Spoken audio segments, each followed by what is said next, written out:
প্রিয় শ্রোতা বন্ধু এবং দর্শক বন্ধু, আশা করি সকলে বেশ ভালো আছেন। চলে এসেছি কিন্তু আমি আপনাদের সকলের প্রিয় কথা বন্ধু অর্ণা, এবং আপনারা কিন্তু শুনছেন ঢাকা বিভাগের একমাত্র কমিউনিটি রেডিও স্টেশন প্রাণের কথা মনের সুর রেডিও বিক্রমপুর 99.2 FM। এবং আমাদের সাথে কিন্তু রয়েছে আজকে চমৎকার একজন অতিথি। তবে অতিথির কাছে যাওয়ার আগে আপনাদেরকে বলে নিচ্ছি, আপনারা কিন্তু এখন শুনছেন প্রতি রবিবার সন্ধ্যে 7টা থেকে 8টার নিয়মিত অনুষ্ঠান আমার ক্যাম্পাস। এবং আমার ক্যাম্পাস নিয়ে কিন্তু আজকে আমার সাথে রয়েছে চমৎকার একজন অতিথি। তো অতিথির কাছে যাওয়ার আগেই কিন্তু আমি আপনাদেরকে বলে দিচ্ছি, আমার সাথে যুক্ত হওয়ার কিন্তু দুটি চমৎকার মাধ্যম রয়েছে। প্রথম মাধ্যমটি হলো মেসেজ অপশন। এর জন্য আপনাকে চলে যেতে হবে আপনার ফোনের ঠিক রাইট মেসেজ অপশনে, যে লিখতে হবে RBP space your name space your location and space. আপনার মনের যত কথা আছে তা লিখে আমাকে পাঠিয়ে দিন ঠিক 771 এই নম্বরে। এছাড়াও আমাদের সাথে যুক্ত হওয়ার আরও একটি চমৎকার মাধ্যম রয়েছে, এবং মাধ্যমটি কিন্তু হলো কমেন্ট সেকশন এবং আমাদের যে লাইভ রয়েছে লাইভে। এর জন্য আপনাকে চলে যেতে হবে আপনার ফোনের ফেসবুকের সার্চ অপশনে, যে সার্চ করে নিতে হবে রেডিও বিক্রমপুর FM 99.2, এবং সার্চ করলে কিন্তু আপনি পেয়ে যাবেন আমাদের বিশাল বড় একটি পেজ। এবং আমাদের পেজটি কিন্তু আসলেই বিশাল বড়, যেখানে রয়েছে 213K অধিক মেম্বার যুক্ত একটি বিশাল পেজ একটি, যা একটু নিচে স্ক্রল করলে আপনি পেয়ে যাবেন আপনার প্রিয় কথা বন্ধু অর্ণার আজকের লাইভটি। তো সেখানে দেরি না করে আপনার প্রিয় কথা বন্ধু অর্ণার সাথে জলদি জলদি যুক্ত হয়েছেন এবং টিউন করে ফেলুন রেডিও বিক্রমপুর FM 99.2। ওকে, আর বেশি দেরি না করে আপনাদেরকে বলে দিচ্ছি, আপনারা কিন্তু এখন শুনছেন রেডিও বিক্রমপুর 99.2 FM এর প্রতি রবিবারের নিয়মিত আয়োজন আমার ক্যাম্পাস। এবং আমার ক্যাম্পাস নিয়ে যেহেতু রয়েছে আমি আপনাদের সাথে, সো দেরি না করে এখনও যারা যারা যুক্ত হন জলদি জলদি যুক্ত হয়েছেন। এবং রয়েছে কিন্তু আমাদের সাথে চমৎকার একজন অতিথি। সো আমি আর দেরি না করে আমাদের আজকের অতিথির কাছে চলে যাব। তো আসসালামু আলাইকুম ভাই, কেমন আছেন? এবং প্রথমে যদি আপনি আপনার এবং আমাদের যে শ্রোতা বন্ধু এবং দর্শক বন্ধুরা রয়েছেন তার কাছে যদি আপনি আপনার নিজের পরিচয়টি দিয়ে দিতেন। ওয়ালাইকুম আসসালাম, ধন্যবাদ আপনাকে। আমি মোহাম্মদ ফারুকুজ্জামান, সহকারী প্রধান শিক্ষক, পঞ্চসার আইডিয়াল ইনস্টিটিউট, মুক্তারপুর, মুন্সিগঞ্জ। তো স্যার কিন্তু এর আগেও আমাদের সাথে একবার যুক্ত হয়ে গিয়েছেন, তো আজকে আবারও যুক্ত হয়ে গেছেন। তো স্যার, আজকের অনুভূতিটা কেমন আপনার? আজকে আবার পুনরায় আমাদের সাথে যুক্ত হতে পেরে এবং রেডিও বিক্রমপুর পরিবারের সাথে যুক্ত হতে পেরে কেমন লাগছে? নিঃসন্দেহে ভালো লাগছে। ভালো লাগার কারণে আবার পুনরায় আসা। আর আজকের এই প্রোগ্রামটাও আমার কাছে পছন্দ হয়েছে, যেহেতু আমার সাবজেক্ট রিলেটেড।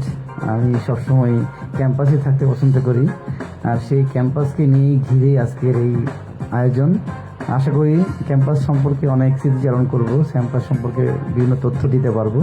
সবাই আমাদের ফেসবুক বন্ধু যারা রয়েছেন, শ্রোতা বন্ধু যারা রয়েছেন, সকলেই আমাদের সঙ্গে থেকে সহযোগিতা করবেন, উৎসাহ দিবেন। অসংখ্য ধন্যবাদ স্যারকে।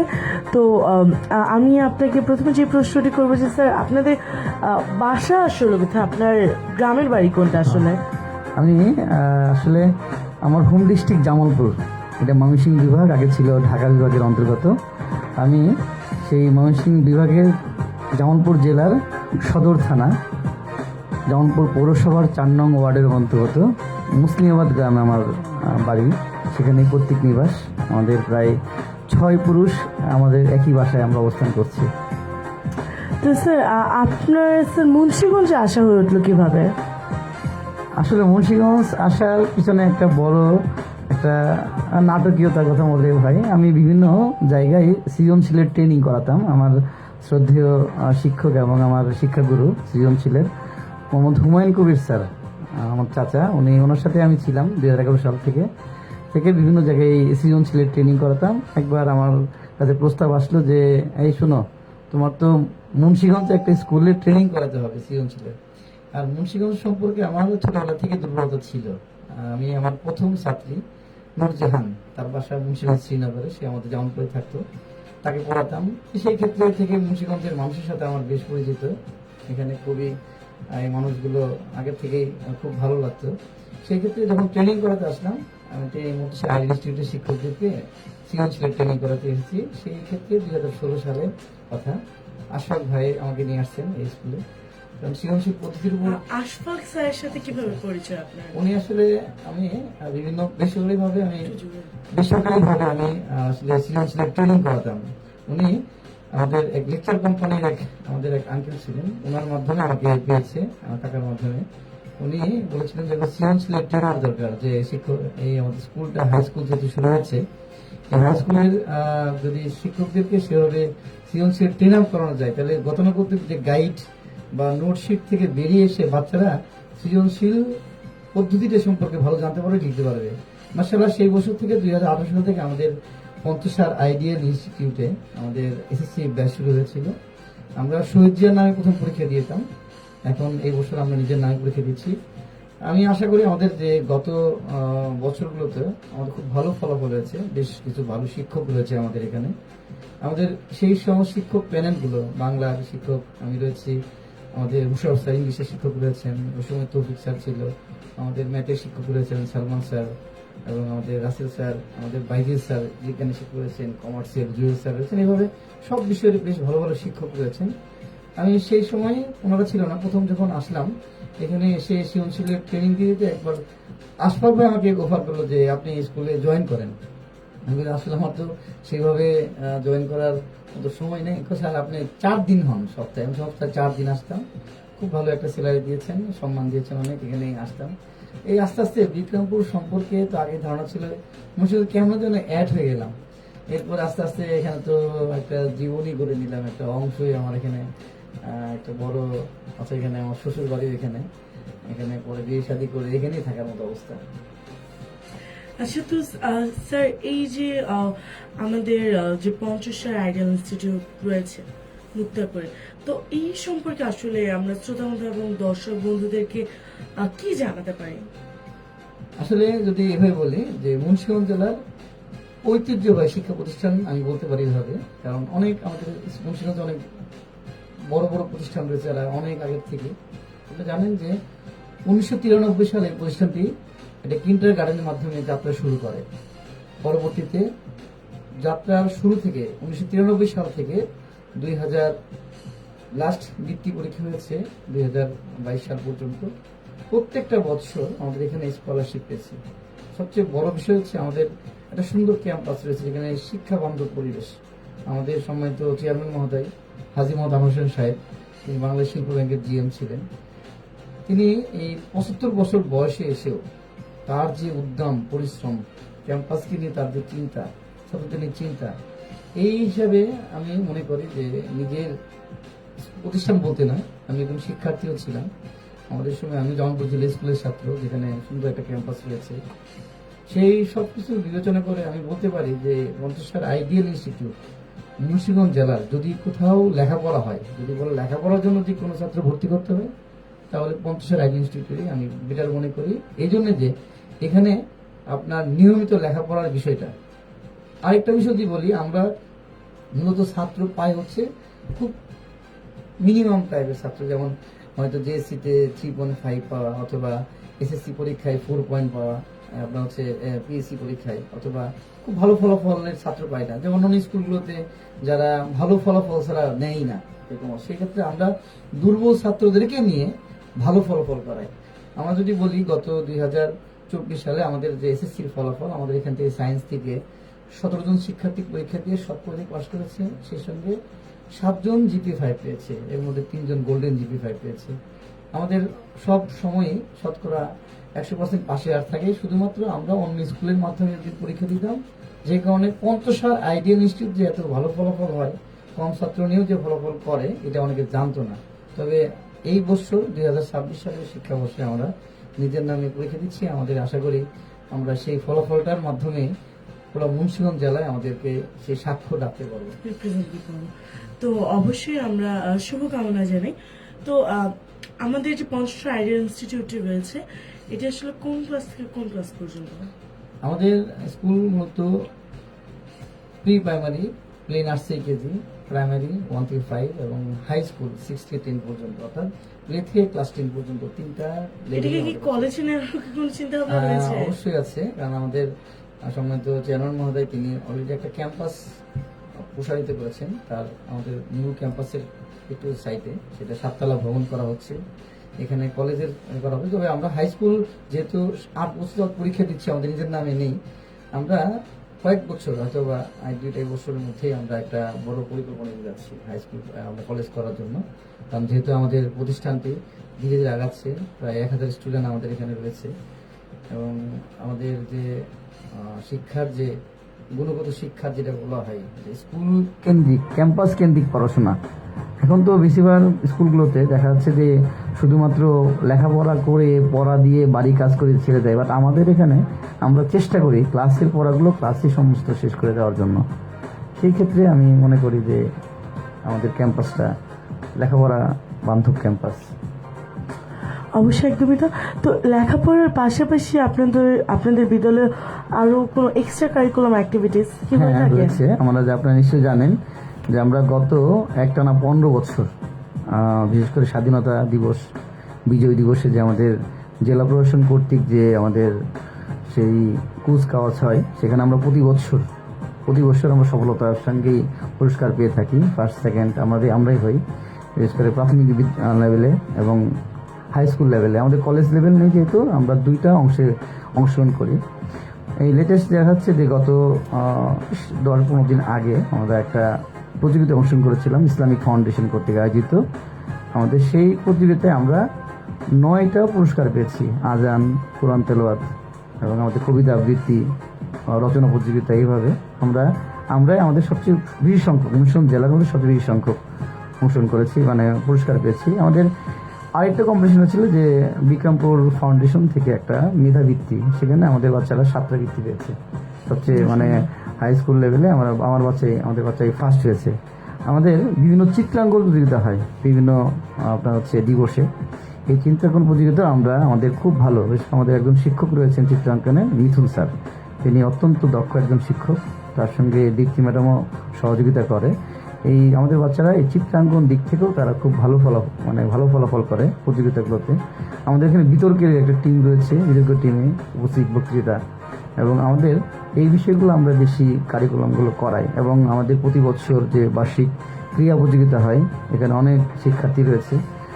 আমরা ক্রীড়া প্রতিযোগিতায় একটা ভালো ফলাফল অর্জন করি আমাদের স্কুলগুলোতেও আমরা অংশগ্রহণ করি।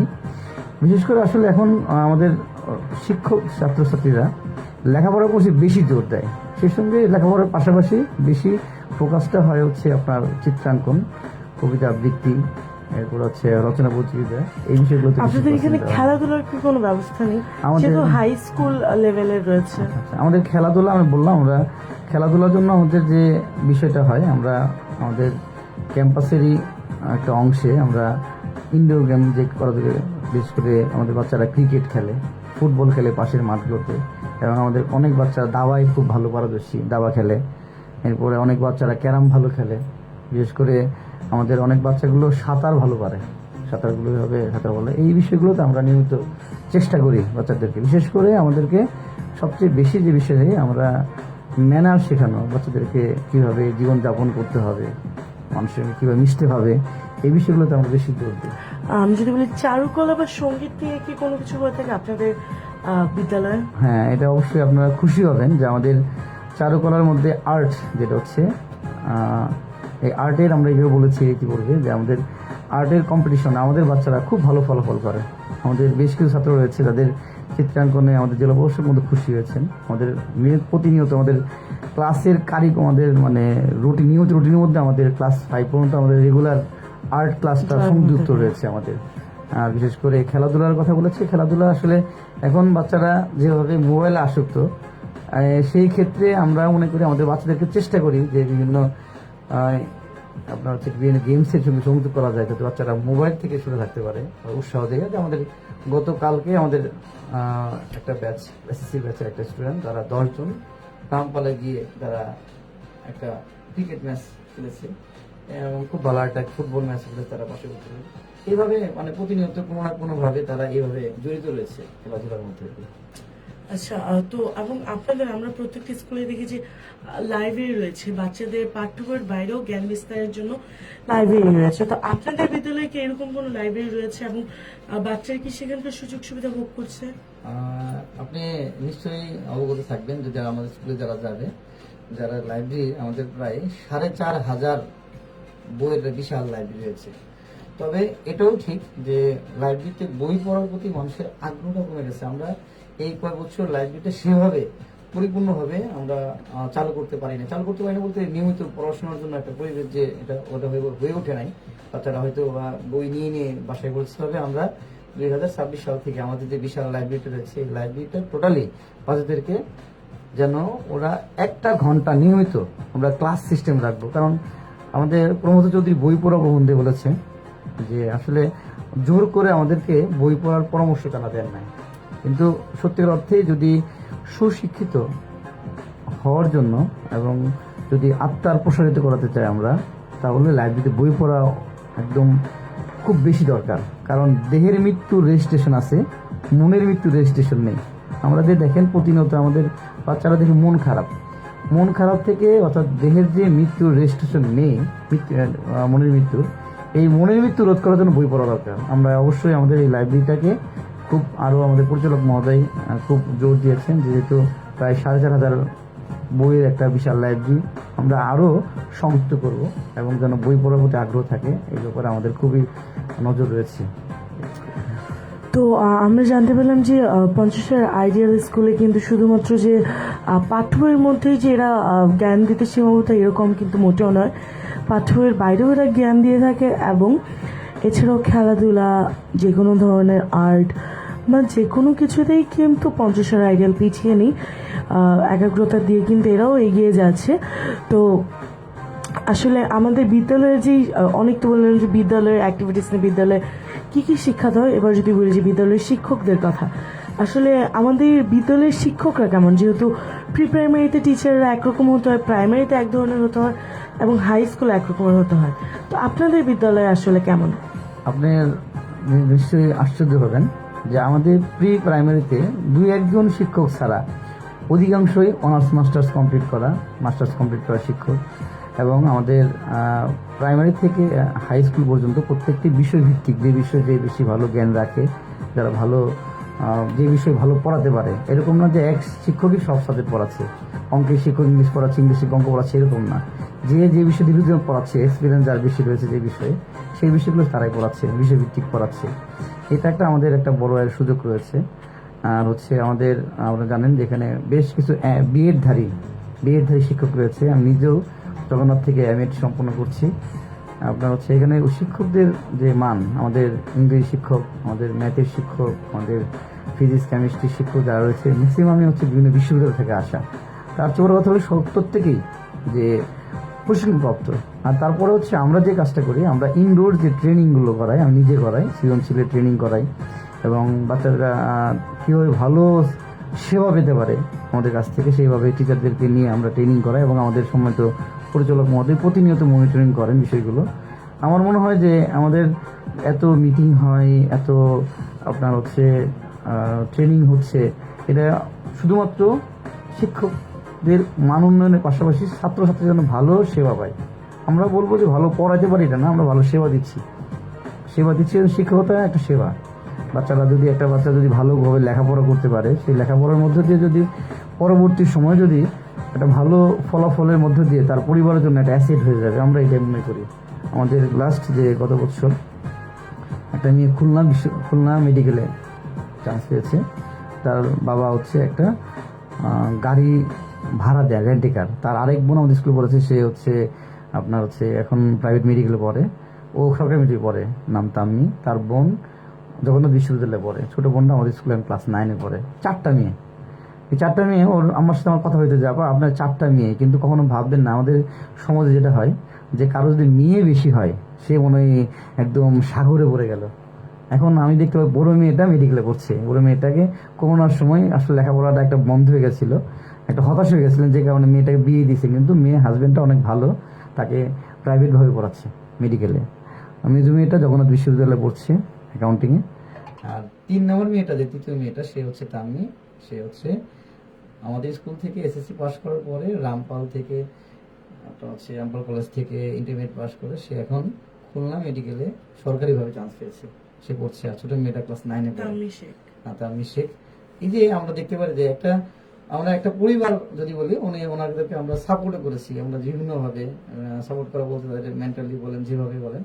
একটা পরিবার একটা মুন্সি আইডিয়ালের মাধ্যমে কিন্তু আজকে মুন্সি দাঁড়িয়ে যাবে 2-4-5 বছর পরে।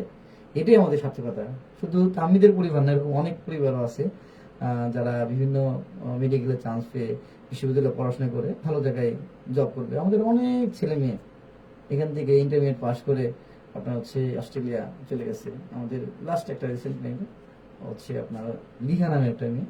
এই মেয়েটা হচ্ছে সে এখান থেকে আইএলটিএস করে সে এখন অস্ট্রেলিয়া পড়াশোনা করে। অস্ট্রেলিয়ার পাশাপাশি অস্ট্রেলিয়া একটা প্রাইমারি স্কুলে সে শিক্ষকতা করে, পার্ট টাইম শিক্ষকতা করে। লাস্ট একটা মেয়ে সুরাতি কলেজে গত বছর চান্স হলো সুরাতি কলেজে, সুরাতি মেডিকেল কলেজে, নুসরাত নাম। ও দুটো মেয়ে দেখেন। মজার বিষয় হচ্ছে যে আমরা উৎসাহ দিই। ওনার বাড়ি হচ্ছে নয়গাঁও।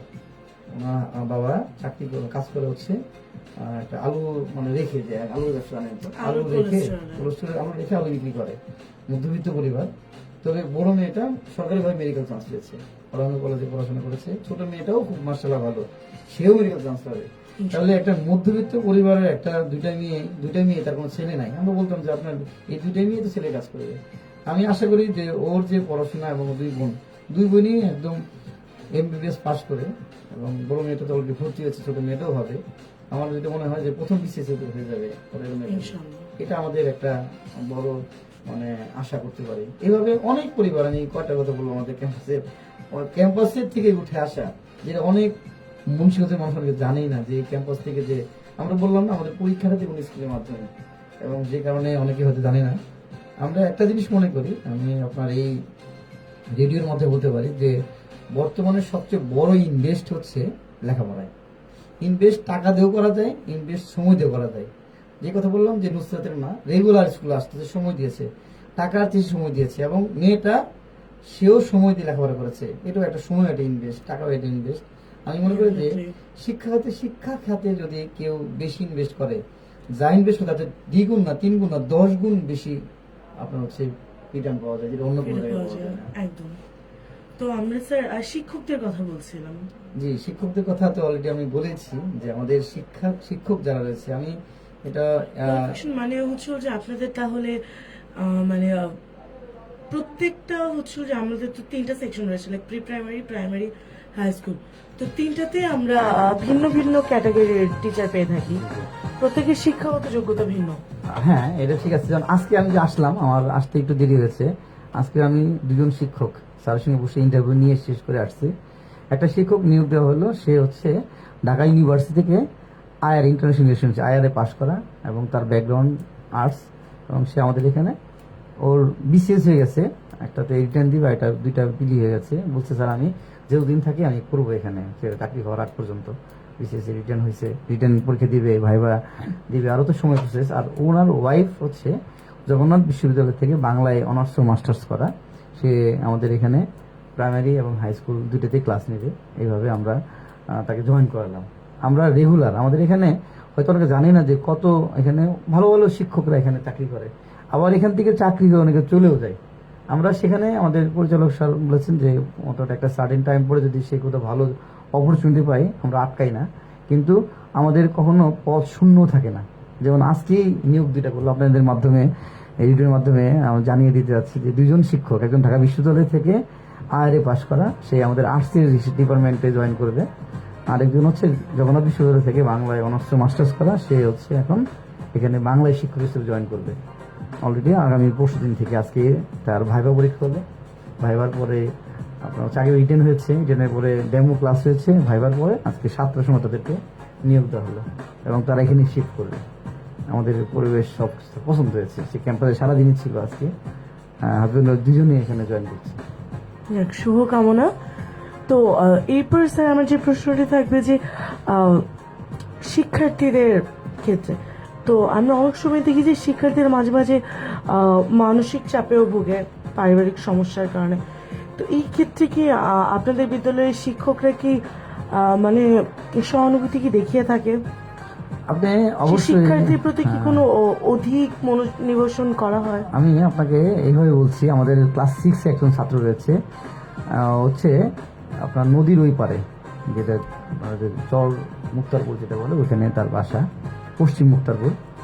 এখন ওইখানে ওই ছেলের তার হুজুরের তাকে অর্ডার করছে যে তুমি যে সকালে মক্তব্য বয়ে গেছে, সে হুজুরের গামছাটা আনতে গিয়ে ওখানে তার ছিল, তারে তার হাত দুটো লেগে পুরো হাত দুটো কেটে গেছে।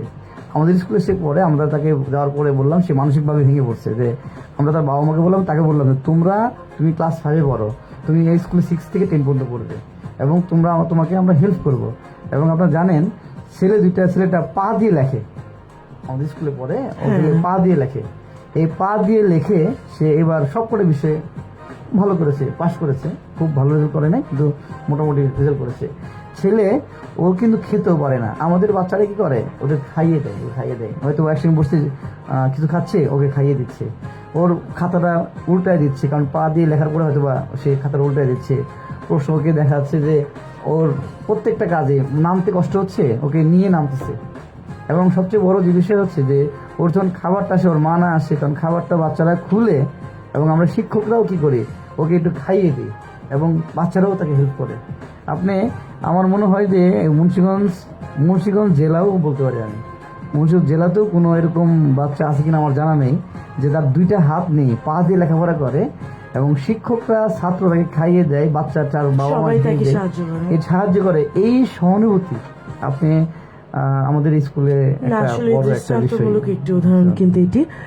এবং সত্যি কথা বলতে গেলে আমাদের সবারই কিন্তু এরকম হওয়া উচিত। যেমন শুধু যে টিচাররাই হেল্প করবে এরকম কিন্তু না, যারা শিক্ষার্থীরা রয়েছে, বন্ধু বান্ধব, তারাও কিন্তু বন্ধুদের বিপদে এগিয়ে আসছে। তো এটা আসলেই খুব চমৎকার এবং অন্যরকম একটি উদাহরণ বলা চলে।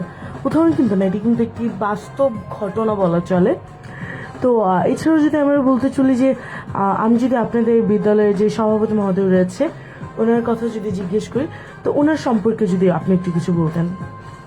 আমি বাংলাদেশের বিভিন্ন জায়গায় আগে তো ট্রেনিংয়ে গিয়েছি, সেখান থেকে আমি বিভিন্ন স্কুলের প্রধানদের সঙ্গে কথা বলেছি, সভাপতির কথা বলেছি, কারণ গেলে তো আমাদের সঙ্গে তাদের কথা পরিচয় হতো।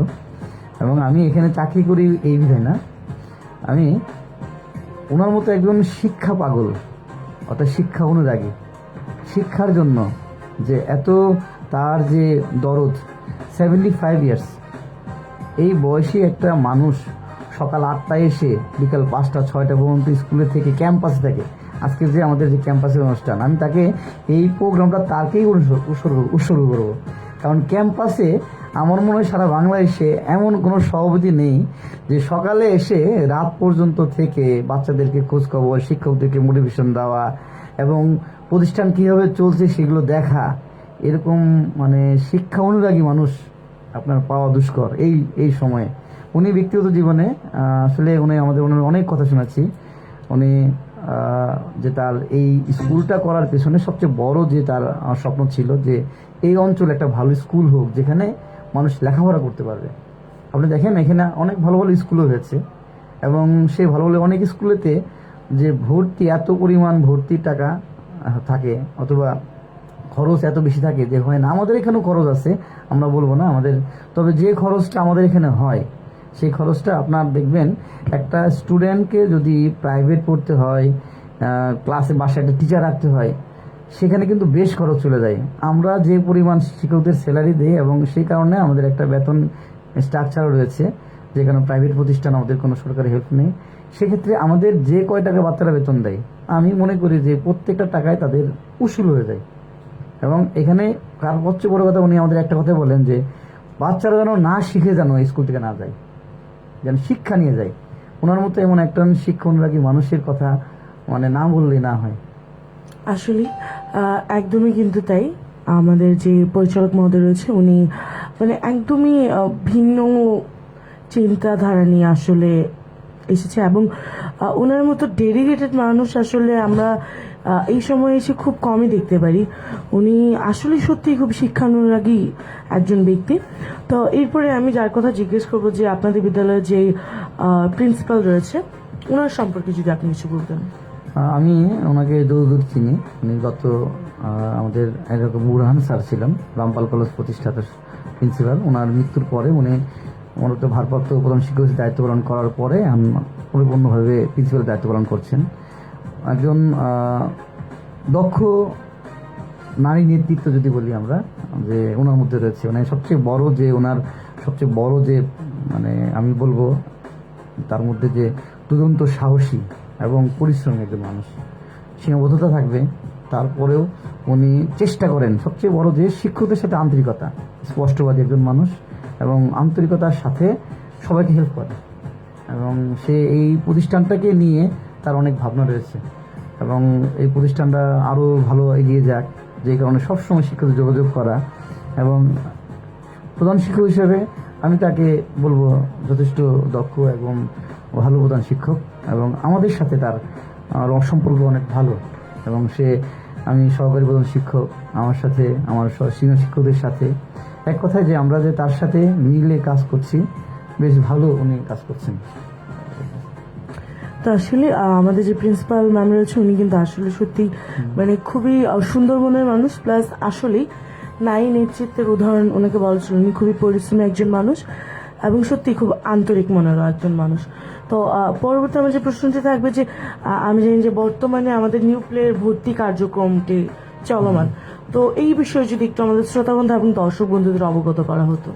নিউ প্লে আমরা একটা নাম দিয়েছি, কারণ হচ্ছে আপনারা জানেন যে বাচ্চাদের বর্তমান যে প্রতিযোগিতামূলক বিশ্বের একটা বাচ্চা ক্লাস 4 বছর বয়সে কিন্তু সে বেশ ভালো অক্ষর জ্ঞানগুলো শিখতে পারে। আমরা নিউ প্লে দিয়েছি 4 বছর থেকে আমরা প্লে ভর্তি করাই। 4 বছর বা 4 বছরের 1-2 মাস কমও যদি হয়, ওদেরকে আমরা নিউ প্লেতে নিই। প্রথম 3 মাস ফ্রি ক্লাস করাই। ফ্রি ক্লাস বলতে ওরা ভর্তি হবে এখন, কিন্তু এই ভর্তিটা কাউন্ট হবে হচ্ছে জানুয়ারি মাস থেকে। এই 3 মাসটাকে আমরা ফ্রি পড়াবো, অর্থাৎ ওদেরকে আমরা লেখাপড়ার উপযোগী করে তুলবো, তারা যেন বর্ণটাকে ধরতে পারে। আর আনন্দের সাথে প্লে তো খেলাধুলা স্টার্ট শুরু।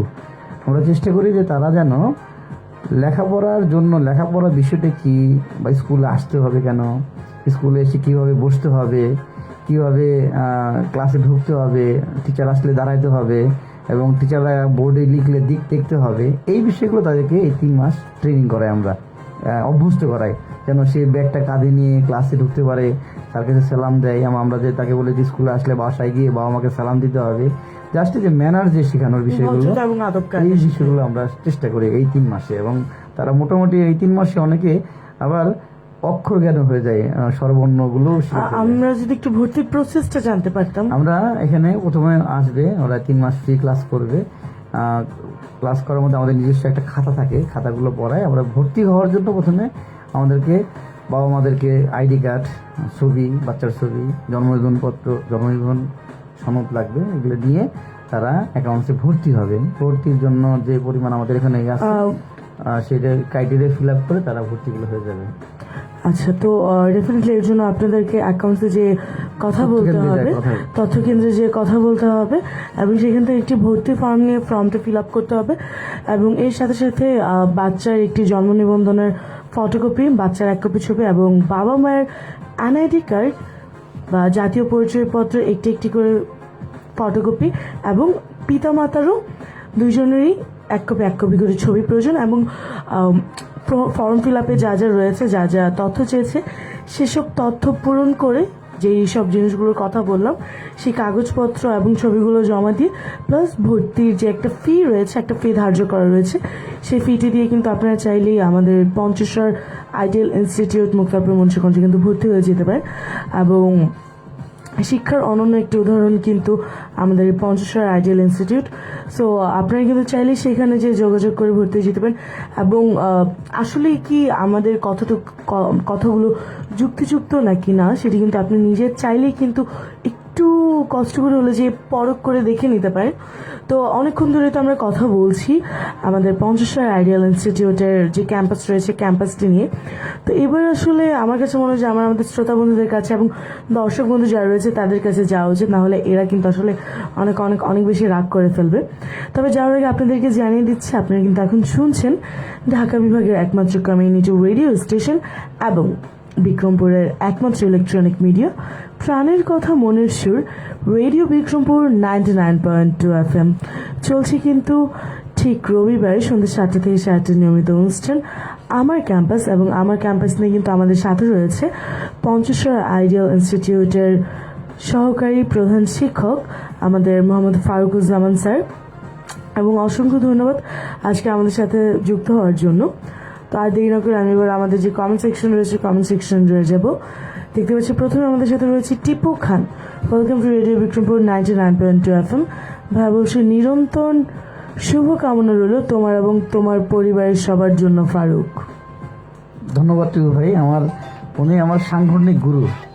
কলতান কচিকাচার মেলা, জামালপুর কলতান কচিকাচার মেলার সংগঠক ছিলেন এবং সবচেয়ে বড় বিষয় হচ্ছে উনি জামালপুর শেরপুর জেলার একজন সাংস্কৃতিক মানুষ।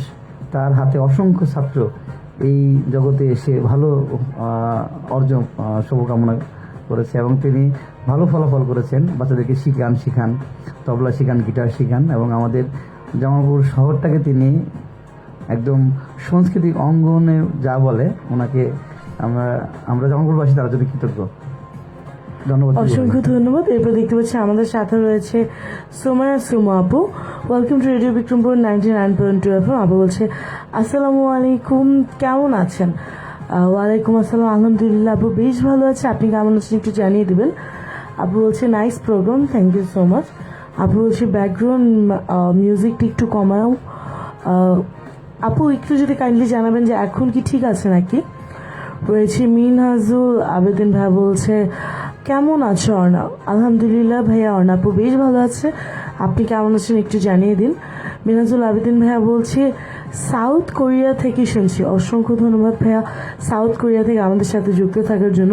এবং সত্যি কথা বলতে গেলে প্রযুক্তির বদলতে মানে প্রযুক্তি দিন দিন এতটাই মানে উন্নত হচ্ছে, যার কারণে আমরা দেশ বিদেশ থেকেও কিন্তু একে অপরের সাথে যুক্ত থাকতে পারছি। এবং অবাক করার ব্যাপার হচ্ছে যে আমি মুন্সিগঞ্জ সদর ঢাকা বাংলাদেশ থেকে এখানে বসে কথা বলছি এবং ভাইয়া কিন্তু সাউথ কোরিয়া থেকেও আমাদেরকে শুনতে পারছে, দেখতে অবধি পারছে এবং আমাদের সাথে কিন্তু যুক্তও থাকতে পারছে। সো এটা কিন্তু সত্যিই খুবই অনন্য সুন্দর একটি ব্যাপার।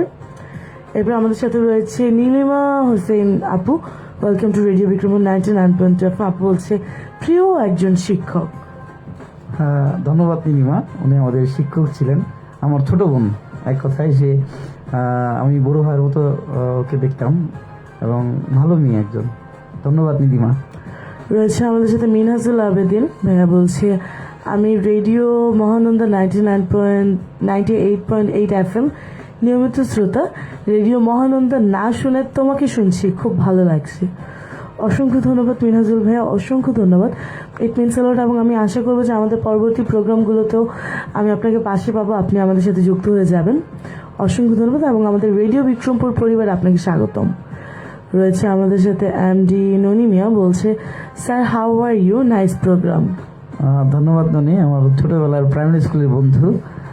ভালো আছি, ভালো আছিস? আমাদের সাথে রয়েছে অপরাজিতা শম্পা আপু, বলছে স্যার আদাব নেবেন। আদাব, ভালো থাকবেন। রয়েছে আমাদের সাথে দেওয়ান রাকিব ভাইয়া, বলছে শুভ সন্ধ্যা। শুভ সন্ধ্যা ভাইয়া আপনাকে এবং আমাদের রেডিও বিক্রমপুর 99.2 FM পরিবারে আপনাকে স্বাগতম। রয়েছে রিফাত আহমেদ ভাইয়া, বলছে আসসালামু আলাইকুম, কেমন আছেন স্যার? ওয়ালাইকুম আসসালাম, ভালো আছি। রয়েছে আমাদের সাথে তন্নি আসলাম, বলছে আসসালামু আলাইকুম স্যার। ওয়ালাইকুম সালাম, ধন্যবাদ তন্নি। রয়েছে আমাদের সাথে অপরাজিতা শম্পা আপু, বলছে অনেক পরিশ্রমী এবং নিবেদিত একজন মানুষ। কতটুকু পরিশ্রম করতে পেরে যাই না। ধন্যবাদ আপু, আপনারা দোয়া করবেন যেন সুস্থ থাকতে পারি। এরপর আমাদের সাথে রয়েছে খাদিজা আক্তার, বলছে প্রিয় অভিভাবক। ধন্যবাদ খাদিজা ম্যাডাম, আমাদের একজন ইংরেজি শিক্ষক। উনি জগন্নাথ বিশ্ববিদ্যালয় থেকে ইংলিশে অনার্স মাস্টার্স করে আমাদের স্কুলেই কর্মরত আছেন।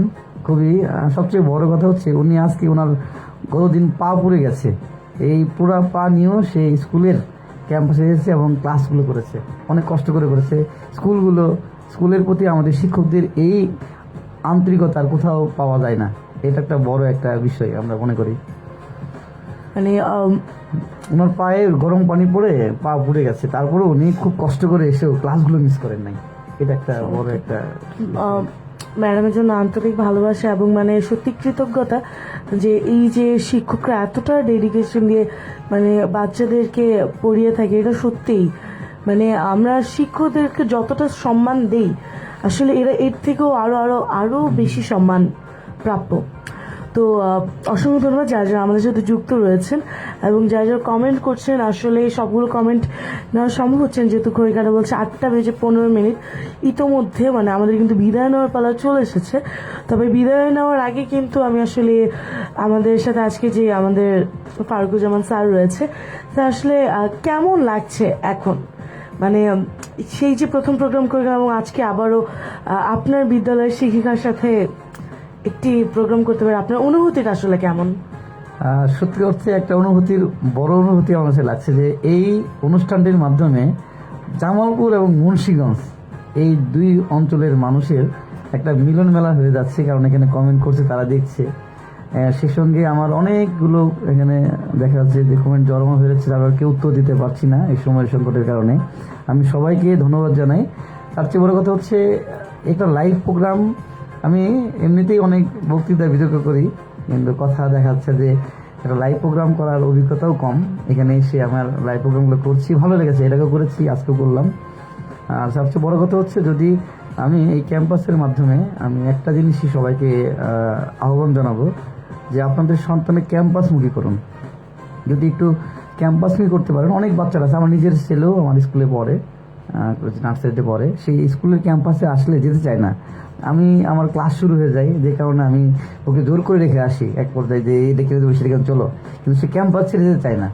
বাচ্চারা যখন ক্যাম্পাসমুখী হবে তখন দেখবেন যে বাচ্চারা ভালো থাকবে।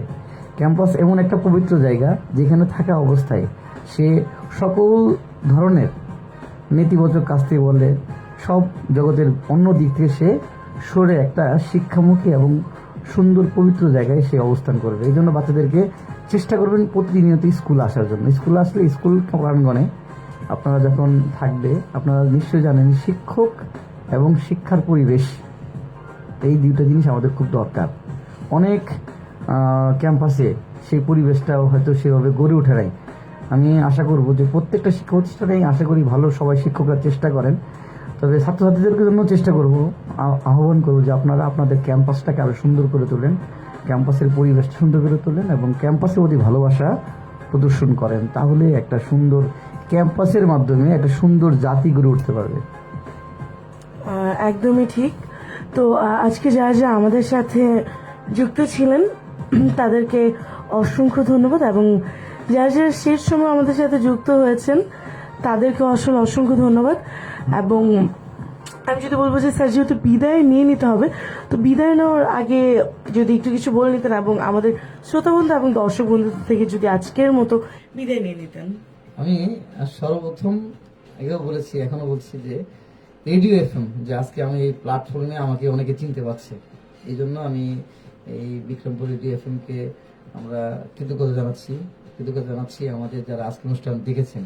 কারণ এত সকলে এত ব্যস্তর মাঝেও যে আমাদের মতো একটা ক্ষুদ্র মানুষের অনুষ্ঠান দেখেছেন, এই জন্য এই রেডিও বিক্রমপুরের পক্ষ থেকে এবং আমার ব্যক্তিগত পক্ষ থেকে সকলের প্রতি কৃতজ্ঞতা, ভালোবাসা এবং আমার পরিবার এবং আমার জন্য দোয়া করবেন এবং আপনাদের পরিবার আপনার জন্য দোয়া করে আমি আজকে এখান থেকে বিদায় নিচ্ছি। অসংখ্য ধন্যবাদ আমাদের সাথে যুক্ত থাকার জন্য এবং অসংখ্য ধন্যবাদ আমাদের আজকের অতিথি মহোদয়কে যিনি আমাদের সাথে যুক্ত ছিলেন। এবং ইতিমধ্যে কিন্তু আমরা দেখতে পাচ্ছি যে আমাদের যে অতিথি মহোদয় রয়েছে উনি কিন্তু আমাদের থেকে বিদায় নিয়ে নিয়েছে। তবে এই বিদায় কিন্তু চিরবিদায় হবে না, আমি কিন্তু আবারও চলে আসবো আপনাদের মাঝে আপনাদের সাথে আড্ডা দিতে, আপনাদেরই প্রিয়, আপনাদেরই কাছে, আপনাদের সকলের প্রিয় কথা বন্ধু অর্ণা। তো সেই পর্যন্ত ভালো থাকুন, সুস্থ থাকুন, নিজের অনেক অনেক অনেক বেশি খেয়াল রাখুন। এবং আপনারা কিন্তু এতক্ষণ শুনছিলেন ঢাকা বিভাগের একমাত্র কমিউনিটি রেডিও স্টেশন এবং বিক্রমপুরের একমাত্র ইলেকট্রনিক মিডিয়া প্রাণের কথা মনুষ্য রেডিও বিক্রমপুর 99.2 FM প্রতি রবিবার সন্ধ্যা 7টা থেকে 8:30 নিয়মিত অনুষ্ঠান আমার ক্যাম্পাস। এবং আমার ক্যাম্পাস নিয়ে কিন্তু ছিলাম আমি আপনাদের সাথে আপনাদের সকলের প্রিয় কথা বন্ধু অর্ণা। ভালো থাকবেন সকলে, সুস্থ থাকবেন সকলে ভালোবাসা এবং সুস্থতা কামনা করে আজকের মতো আমি এখানেই বিদায় নিয়ে নিচ্ছি। আসসালামু আলাইকুম, আদাব এবং stay tuned radio Bikrampur 99.2 FM।